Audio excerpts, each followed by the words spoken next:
Big boss Telugu 9 captaincy టాస్క్లో ఏం జరిగిందో ఓ లుక్కేద్దాం రండి.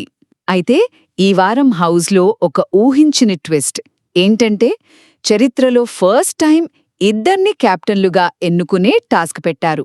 హౌస్మేట్స్కి ఇది పెద్ద పరీక్షే అయ్యింది. ఇందులో 3 ముఖ్యమైన విషయాలు జరిగాయి. మొదటిగా, ఈ సీజన్లో సుమన్ శెట్టి, గౌరవ్ గుప్తా ఇద్దరూ క్యాప్టెన్లయ్యారు. భలే కదా! అంటే ఇక వాళ్ళకి స్పెషల్ పవర్స్ వస్తాయన్నమాట. మరి ఇది ఆటను ఎలా మారుస్తుందో చూడాలి. ఇక రెండోది, అసలు టాస్కే భలే ఉంది. జంటలుగా ఆడాలి. ఒకరు బాక్స్లో ఉండి కోడ్స్ చెప్తే ఇంకొకరు బయట వాకీటాకీలో విని కీస్ వెతికి వాళ్లని బయటకు తీసి గంట కొట్టాలి. ఈ సమన్వయ పరీక్షలో సుమన్ గౌరవ్ జంట గెలిచింది. చివరిగా టాస్క్లో ఓడిపోయాక ఆయేషా ఎమోషనల్ అయ్యి కన్నీళ్లు పెట్టుకున్నారు. తన కంటి చూపు సమస్య వల్లే అని చెప్పారు.